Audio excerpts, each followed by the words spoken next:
नमस्कार, डेली 24 भारत देख रहे हैं आप। मैं हूं आपके साथ साहिल धुलिया। बुलेटिन की शुरुआत करेंगे बड़ी खबर के साथ। डीएसी की बैठक हुई, 80,000 करोड़ के रक्षा प्रस्तावों को मंजूरी दे दी गई, तो सैन्य क्षमताओं को इससे बढ़ावा मिलता हुआ नजर आएगा। बड़ी खबर आपको बता रहे हैं, रक्षा मंत्रालय की डिफेंस एक्टिविजन काउंसिल ने करीब 80,000 करोड़ रुपए की रक्षा खरीद और अपग्रेड प्रस्तावों को मंजूरी दे दी है। यह फैसला भारतीय सेना, वायुसेना और नौसेना की युद्ध क्षमता को मजबूत करने के लिए बहुत महत्वपूर्ण है। इसमें पुराने हथियारों का अपग्रेड, नए आधुनिक हथियारों की खरीद और स्वदेशी विकास शामिल है। करीब 200 T-90 टैंकों का स्वदेशी तरीके से मिड लाइफ अपग्रेड और ओवरहॉल किया जाएगा। ये काम डिफेंस पब्लिक सेक्टर यूनिट करेगी। इससे टैंकों की उम्र बढ़ेगी, लड़ाई में ताकत बढ़ेगी। मीडियम लिफ्ट हेलीकॉप्टर Mi-17 का मिड लाइफ अपग्रेड होगा, तो इससे हेलीकॉप्टरों की ऑपरेशनल तैयारी और भरोसेमंदी बढ़ेगी। आधुनिक युद्ध के लिए लोइटरिंग मुनिशन खरीदने की मंजूरी। ये ड्रोन दुश्मन के ठिकानों पर घूमकर सटीक हमला करते हैं, तो भारतीय नौसेना और वायुसेना के लिए medium range surface to air missile खरीदी जाएगी। इससे हवाई और समुद्री रक्षा मजबूत होगी। तो मुख्य मंजूरियां क्या है वो भी आपको बता दें। T-90 भीष्म टैंकों का ओवरहॉल, Mi-17 हेलीकॉप्टरों का upgrade, loitering munition, kamikaze drone, MRSAM मिसाइलें,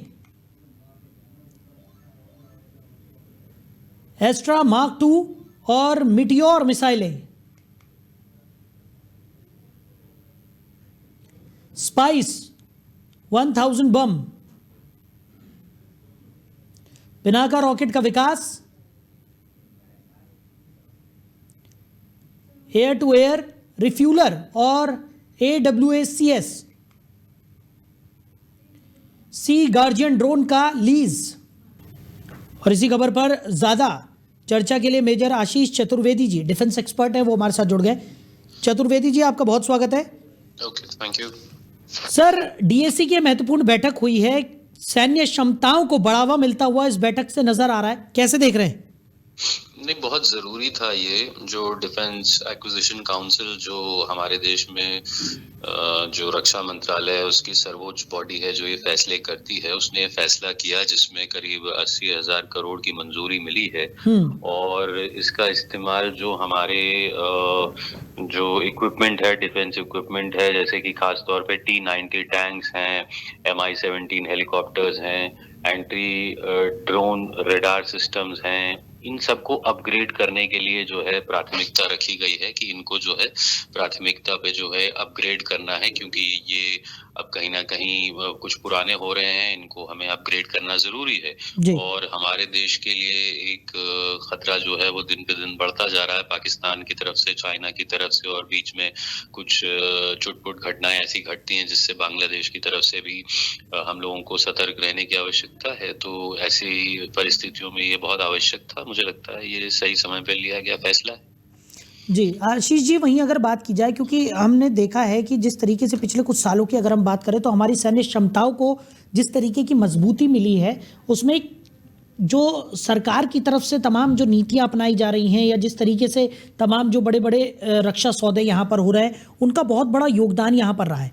और ऑपरेशन सिंदूर की जो कामयाबी थी वो भी उसका भी काफ़ी हद तक का जो श्रेय है वो इस तरीके के रक्षा सौदों को यहाँ पर दिया जा सकता है। और जिस तरीके से हम देख रहे हैं कि मेक इन इंडिया को भी बढ़ावा दिया जा रहा है, लगातार कोशिश की जा रही है कि जो हमारी सैन्य क्षमता है उसको और ज़्यादा बल यहाँ पर मिले, और उसके लिए लगातार प्रयास भी किए जा रहे हैं।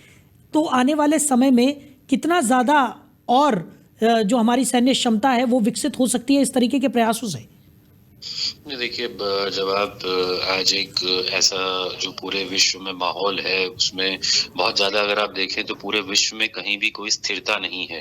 अचानक खबर आती है कि किन्हीं दो देशों के बीच में कुछ छुटपुट अगर आपको देखें तो तनाव जो है वो महसूस होता है, कहीं युद्ध की स्थिति बनती है, कहीं छोटा सा युद्ध होता भी है। और ये रशिया और यूक्रेन के बीच में देखा गया, अमेरिका और ईरान के बीच में देखा गया, इजराइल और अन्य कुछ जो उसके सीमावर्ती देश हैं उनके साथ उसका कॉन्फ्लिक्ट काफी समय से चल रहा है। बीच में तालिबान और पाकिस्तान के बीच में कुछ बढ़ता जा रहा है। ऐसे कई जगहों पे आप देखें विश्व में एक अस्थिरता है।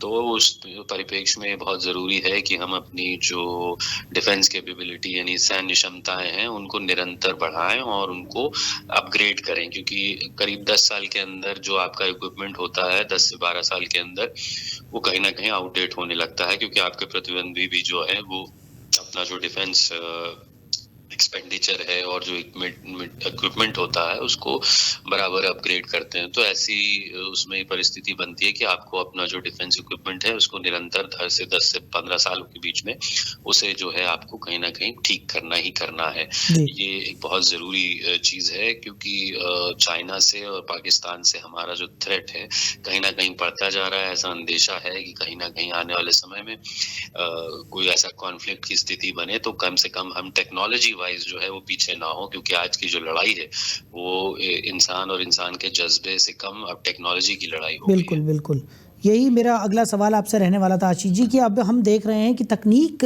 से जुड़ी हुई जो लड़ाइयाँ हैं वो हम देख रहे हैं, क्योंकि जिस तरीके से ऑपरेशन सिंदूर हुआ उसके बाद पाकिस्तान की तरफ से भी तमाम तरीके की कोशिशें यहाँ पर की गई, लेकिन जिस तरीके से भारत ने उन तमाम कोशिशों को नाकाम किया है उससे ये साफ तौर पर जाहिर है कि आने वाले समय में भी तकनीक पर हमें बहुत बढ़ावा यहाँ पर देने की ज़रूरत है। और लगातार ये कोशिश भी की जा रही है, जिस तरीके से ये तमाम बैठकें हो रही हैं, लगातार जिस तरीके से अब 80,000 करोड़ के रक्षा प्रस्तावों को मंजूरी दे दी गई है, तो कहीं ना कहीं ये बात अब समझ में आने लगी है कि आने वाले समय में भी तकनीक पर बहुत ज़्यादा इन्वेस्ट करने की ज़रूरत है। बहुत ज्यादा है, क्योंकि आप देखिए अब एक नया वॉरफेयर है जिसे आप साइबर वॉरफेयर के नाम से जानते हैं। कि मैं आपके ऊपर मिसाइल ना गिराऊं लेकिन मैं आपकी अर्थव्यवस्था को ही खत्म कर दूं। अगर मैं साइबर वॉरफेयर के थ्रू आपके बैंक्स को, आपके जो बाकी इंस्टॉलेशंस हैं उनको अगर मैं हैक कर लूं तो आपका पूरा सिस्टम ही, जैसे आपकी रेलवेज हैं, आपके एयरलाइंस हैं, वो सब कहीं ना कहीं कंप्यूटर से कनेक्टेड है, उसका ऑपरेशन उन्हीं के थ्रू है। अगर उसको ही हैक कर लिया जाए तो आपका सिस्टम वैसे ही कोलैप्स कर जाएगा। मतलब बगैर बम गिराए आप पूरी लड़ाई ऐसे ही आधी से ज्यादा जीत जाएंगे। तो ये जो साइबर वॉरफेयर है, इस तरीके की इलेक्ट्रॉनिक वॉरफेयर है, ये सब चीजें अब एक नई टेक्नोलॉजी है, नया लड़ाई के जो तरीके निकल के आ रहे हैं कि बैठे बैठे जो है वो इस तरीके से आप जो है नुकसान कर सकते हैं। इन चीजों पे अभी बहुत कुछ करना बाकी है, हमें बहुत इस पे भी अभी आगे प्रयास करने होंगे इस क्षेत्र में अपने आप को मजबूत करने के लिए टेक्नोलॉजी के साथ साथ। जी चलिए आशीष जी, हमारे साथ जुड़ने के लिए, इस तमाम चर्चा के लिए आपका बहुत शुक्रिया। तो डीएसी की महत्वपूर्ण बैठक हुई और आपको बता दें कि 80,000 करोड़ के रक्षा प्रस्तावों को इस बैठक में मंजूरी दे दी गई है। सैन्य क्षमताओं को अब खासा बढ़ावा मिलता हुआ नजर आएगा। चलिए रुक करते हैं अगली बड़ी खबर का। कुलदीप सेंगर को अभी जेल में ही रहना होगा। सुप्रीम कोर्ट ने जमानत के आदेश पर स्टे लगा दिया है। अब 4 हफ्तों बाद सुप्रीम कोर्ट में अगली सुनवाई इस पूरे मामले को लेकर होगी। तो उन्नाव रेप केस में कुलदीप सेंगर को सुप्रीम कोर्ट से बड़ा झटका लगा है। सुप्रीम कोर्ट ने पूर्व विधायक कुलदीप सेंगर को राहत देने वाली दिल्ली हाई कोर्ट के फैसले पर रोक लगा दी है। कोर्ट ने यह भी कहा है कि आरोप गंभीर हैं, इस अपराधी को किसी भी मामले में जमानत नहीं मिलनी चाहिए। सीजेआई जस्टिस सूर्यकांत की अगुवाई वाली बेंच ने सेंगर के वकील को नोटिस जारी कर 2 हफ्ते में जवाब दाखिल करने के लिए कहा है। तो सुप्रीम कोर्ट में इस मामले की अगली सुनवाई अब 4 हफ्ते के बाद होगी। और सुप्रीम कोर्ट ने सुनवाई की शुरुआत में ही ये साफ कहा कि हम फिलहाल हाई कोर्ट के आदेश पर रोक लगाने के पक्ष में हैं और बहस सिर्फ स्टे के मुद्दे पर ही होगी। कोर्ट ने कहा कि सेंगर दूसरे मामले में जेल में बंद है, स्थिति अजीब है। सुप्रीम कोर्ट ने कहा कि आज इस मामले पर अंतिम फैसला नहीं कर रहे हैं। कुलदीप सेंगर के वकील ने हस्तक्षेप की अनुमति देने की अपील की। इस पर कोर्ट ने नोटिस जारी कर 2 हफ्ते में जवाब दाखिल करने के लिए कहा। सुप्रीम कोर्ट ने यह भी स्पष्ट कहा कि सेंगर को रिहा नहीं किया जाएगा। सुप्रीम कोर्ट ने कहा कि पीड़ित को अलग से SLP दाखिल करने का अधिकार है, इसके लिए विशेष अनुमति की आवश्यकता नहीं है। बच्ची जो थी और इसका परिवार मुझसे माइक नीचे कर लो। मुझसे ये रोज पूछ रहा था कि क्या अब हम अगले 5 मिनट जिंदा रहेंगे या नहीं रहेंगे। अब कम से कम मैं इन्हें ये बता सकता हूं कि आपके पास अभी बहुत छोटी सी रिलीफ मिली है। बिल्कुल हमें इसको विक्ट्री नहीं कहना चाहिए, मैं इसको विक्ट्री नहीं कह रहा हूं, ये विक्ट्री नहीं है, ये एक छोटा सा सांस लेने का मौका विक्टिम और उसको परिवार को मिला है। इसके अलावा इस फैसले को मैं कुछ भी नहीं देख सकता, क्योंकि जो सीबीआई ने जो स्टैंड लिया है, जो हमें डर था वही किया उन्होंने। बहुत लिमिटेड पॉइंट पे स्टैंड लिया है उन्होंने, और जो हमारे सबसे मजबूत ग्राउंड थे उनको रेज ही नहीं किया, जो जजमेंट में भी मौजूद हैं। और अगर सीबीआई के पास तो हमारी रिटर्न सबमिशन भी मौजूद थी ना, जो हमने हाईकोर्ट में फाइल की थी, ना उन्होंने हमसे कंसल्ट किया। तो खबर पर ज्यादा चर्चा के लिए एपी सिंह जी अधिवक्ता हैं, वो हमारे साथ जुड़ गए। सर स्वागत है आपका। जी सर, जिस तरीके से ये पूरा मामला निकलकर सामने आया है, सुप्रीम कोर्ट ने जमानत के आदेश पर स्टे लगा दिया है और अब 4 हफ्तों बाद सुप्रीम कोर्ट में अगली सुनवाई होने वाली है, कैसे देख रहे हैं आप इस पूरे मामले को? सर 1 हफ्ते में पहले जवाब देंगे। जो रिस्पोंडेंट हैं कुलदीप सिंह सेंगर की तरफ से जवाब जाएगा जी, क्योंकि सीबीआई ने उसमें honourable high court, Delhi high court के ऑर्डर को चैलेंज किया है। जी, चैलेंज करने का अधिकार ठीक है, किसी को भी 2 पक्ष होंगे, वो किसी निचली अदालत हो, ट्रायल कोर्ट हो, हाई कोर्ट हो, सुप्रीम कोर्ट हो, 2 पक्ष होते हैं, 2 में से एक ही सेटिस्फाई होगा। जी, ये सिंह साहब से हमारा संपर्क यहाँ पर टूट गया है। आपको बता दें कि कुलदीप सेंगर मामले में सुप्रीम कोर्ट ने स्टे लगा दिया है। कुलदीप सेंगर को अभी जेल में ही रहना होगा, तो सुप्रीम कोर्ट ने जमानत के आदेश पर स्टे लगा दिया है। तो अब 4 हफ्तों बाद सुप्रीम कोर्ट में इस पूरे मामले में अगली सुनवाई होगी। बड़ा झटका लगा है, सुप्रीम कोर्ट ने जमानत के आदेश पर स्टे लगा दिया है। रुक करते हैं अगली बड़ी खबर का। अरावली केस में सुप्रीम कोर्ट ने स्टे जारी कर दिया है। खनन पर सरकार से साफ जानकारी मांगी गई है। कांग्रेस ने सुप्रीम कोर्ट के फैसले का स्वागत किया है।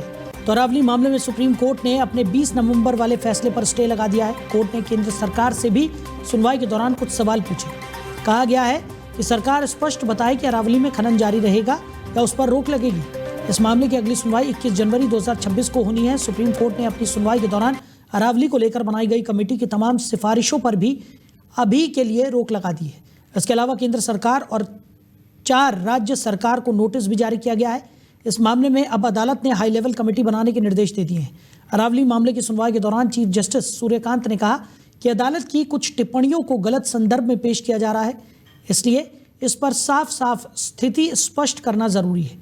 वहीं कांग्रेस ने सुप्रीम कोर्ट के फैसले का स्वागत किया है। सुप्रीम कोर्ट ने संज्ञान लिया है फैसले का, क्योंकि हर प्रदेश में जनता की आवाज़ थी, लोगों की आवाज़ थी। अभी हरियाणा विधानसभा का जो सेशन था उसमें हमने इसको शॉर्ट टर्म ड्यूरेशन के लिए नोटिस दिया था, लेकिन उस मंजूर नहीं किया सरकार ने। लेकिन खड़ा होकर हमने एक ही बात कही थी उस टाइम, भाई हरियाणा सरकार अपना स्पष्ट स्टैंड करे, सुप्रीम कोर्ट में क्या स्टैंड लिया था। क्योंकि हरियाणा, ये अरावली जो हैं हरियाणा के एक किस्म से लंग हैं, फेफड़े हैं, और इसके खराब होने से बहुत नुकसान होगा। तो ये बिल्कुल सो मट लिया है। सुप्रीम कोर्ट ने जो एक समिति बनाने की कहा है विशेषज्ञों की, ये जरूरी था और मैं आभारी हूँ सुप्रीम कोर्ट का। और मेरे को पूरी उम्मीद है कि सुप्रीम कोर्ट ने संज्ञान लिया है। बहुत कम केसों में खुद संज्ञान लेता सुप्रीम कोर्ट, वो अरावली को बचाएगा। वहीं गोरखपुर में उत्तर प्रदेश के मुख्यमंत्री योगी आदित्यनाथ खेल को बढ़ावा देने और एथलीटों को सपोर्ट करने के कार्यक्रम में शामिल हुए। उन्होंने कहा कि आज खेल की प्रतियोगिताओं में पिछले 11 वर्षों में भारी परिवर्तन हुआ है। सरकार ने तय किया है कि हर गांव में एक खेल का मैदान होना चाहिए। जब हमारे युवा खेलेंगे तभी देश खिलेगा और विकसित भारत को साकार करने का रास्ता यहीं से प्रारंभ होगा। स्वस्थ शरीर केवल खेलकूद और योग क्रिया से ही प्राप्त होगा। और तो दोनों की जोड़ी आज मिल गई, कहीं खाने पे मिले होंगे तो वहीं से दोनों साथ साथ चले आए, लेकिन यहाँ आकर के उनकी ठंड भी आपके खेल प्रतियोगिता को देख करके गायब हो गई और मुझे बहुत अच्छा लगा। लेकिन अगली बार से ये प्रतियोगिता पहले नगरीय क्षेत्र में हम 2 स्तर पर करेंगे, स्कूल स्तर पर भी और वार्ड स्तर पर भी। स्कूली बच्चों के लिए, चाहे वह बेसिक के हों, माध्यमिक के हों या उच्च शिक्षा के या विश्वविद्यालय के। तो केंद्रीय कृषि और किसान कल्याण मंत्री शिवराज सिंह चौहान ने बड़ा बयान दिया है। शिवराज सिंह चौहान ने कहा कि आज कांग्रेस विरोध कर रही है और कह रही है कि नाम बदल दिया। उन्होंने खुद कुछ नहीं किया, उनकी सभी योजनाएं भ्रष्टाचार की बलि चढ़ी हैं। प्रधानमंत्री मोदी ने अच्छा काम किया तो वो आज उसका विरोध कर रहे हैं। खेती, किसानी, बहनों के कल्याण, गांव के विकास, गरीबों के उत्थान के लिए मैं हमेशा आप लोगों के साथ खड़ा रहूंगा। 1,51,000 करोड़ रुपए में से 13,000 करोड़ से ज्यादा ये हमारे रोजगार सहायक हो, मैट हो, टेक्निकल स्टाफ हो, उसकी तनख्वाह के लिए भी रहेंगे ताकि उनको भी कोई कमी ना आए। तो आपसे मैं पूछना चाहता हूं, कांग्रेस विरोध कर रही है, छाती पीट रही है, नाम बदल दिया, नाम बदल दिया। मोदी जी को अब जिस भाषा का प्रयोग करते हैं कई बार तो शर्म आती है। अब उन्हें तो कुछ किया नहीं, उनकी योजना तो भ्रष्टाचार की बलि चढ़ी। मोदी जी ने अच्छा काम किया तो उसका विरोध कर रहे हैं। बताओ मेरे बहनों भाइयों, ये योजना अच्छी है कि नहीं? अरे आपसे पूछ रहा हूं, आज जोर से बताओ, अच्छी है कि नहीं? अच्छी है तो इस योजना के साथ प्रधानमंत्री जी के साथ खड़े हो। एक बार मैं आप सबका हृदय से अभिनंदन करता हूं। आपके दर्शन करके तो सचमुच में चारों धाम की यात्रा पूरी हो जाती है। दिल्ली मॉडल टाउन थाना क्षेत्र स्थित इनविटेशन रेस्टोरेंट परिसर में गैलरी के ऊपर बनी प्लास्टिक शेड टूटने से एक छात्र नीचे गिर गया। आनंद फानन में छात्र को पास के ही अस्पताल ले जाया गया, जहां उसकी मौत हो गई। पुलिस ने संबंधित धाराओं में मामला दर्ज कर जांच शुरू कर दी है। वहीं शुरुआती जांच के दौरान पुलिस अधिकारी ने बताया कि शाम को 3 दोस्तों के साथ छात्र यहां पहुंचा, जो खुद ही सीढ़ियों के रास्ते शेड पर चढ़ गया। शेड टूटने से यह हादसा हुआ है। पुलिस ये पता लगाने की कोशिश कर रही है कि आखिर छात्र शेड पर क्यों चढ़ा। राष्ट्रीय राजधानी दिल्ली समेत समूचे उत्तर भारत में कड़ाके की ठंड और घने कोहरे का कहर जारी है। इसके चलते पंजाब, हरियाणा और राजस्थान के कई इलाकों में न्यूनतम तापमान 5 डिग्री सेल्सियस से कम दर्ज किया गया। वहीं दिल्ली में न्यूनतम तापमान 6.3 डिग्री रहा। उत्तर प्रदेश, बिहार और उत्तराखंड के कुछ इलाकों में शीतलहरी चली। पहाड़ी इलाकों में लद्दाख के द्रास में पारा शून्य से 14.2 डिग्री नीचे चला गया। पंजाब और उत्तर प्रदेश के कई हिस्सों में सुबह घने कोहरे के कारण विजिबिलिटी 50 मीटर से भी कम दर्ज की गई। भीषण शीतलहर को देखते हुए यूपी में 12वीं तक के सभी स्कूल 1 जनवरी तक बंद कर दिए गए हैं। मौसम विभाग के अनुसार पंजाब, हरियाणा, चंडीगढ़ और दिल्ली से लेकर मध्य प्रदेश, छत्तीसगढ़ और झारखंड में भी ठंडी हवाओं ने लोगों को सताया है। तो ये 6 तस्वीरें आपकी टीवी स्क्रीन पर जम्मू, दिल्ली, पंजाब, यूपी, श्रीनगर और असम की तस्वीरें, जहां पर कड़ाके की ठंड पड़ रही है। कोहरे ने भी लोगों की दिनचर्या को खासा प्रभावित किया है। तो विजिबिलिटी कई जगहों पर बेहद कम रही, जिसके चलते गाड़ियों की रफ्तार भी थमती हुई नजर आई। वहीं दिल्ली और जिला क्रिकेट संघ के अध्यक्ष ने बताया कि दिग्गज भारतीय बल्लेबाज विराट कोहली 6 जनवरी को बेंगलुरु स्थित BCCI उत्कृष्टता केंद्र में दिल्ली का विजय हजारे ट्रॉफी मैच खेलेंगे। भारतीय क्रिकेट बोर्ड के केंद्रीय अनुबंध हासिल करने वाले सभी खिलाड़ियों के लिए विजय हजारे ट्रॉफी के कम से कम 2 मैचों में भाग लेना अनिवार्य किया था। कोहली हालांकि इस महीने न्यूजीलैंड के खिलाफ घरेलू श्रृंखला की तैयारी के लिए तीसरा मैच भी खेलना चाहते हैं। तो DDCA अध्यक्ष रोहन जेटली ने बताया कि फिलहाल वो खेल रहे हैं। विराट ने 3 मैचों के लिए अपनी उपलब्धता दी है। कोहली दिल्ली के लिए शुरुआती 2 मैचों में शानदार लय में थे। उन्होंने क्रमशः 131 और 77 रन बनाए। तो फिलहाल इस बुलेटिन में मेरे साथ इतना ही। आप बने रहिए और देखते रहिए डेली 24 भारत। नमस्कार।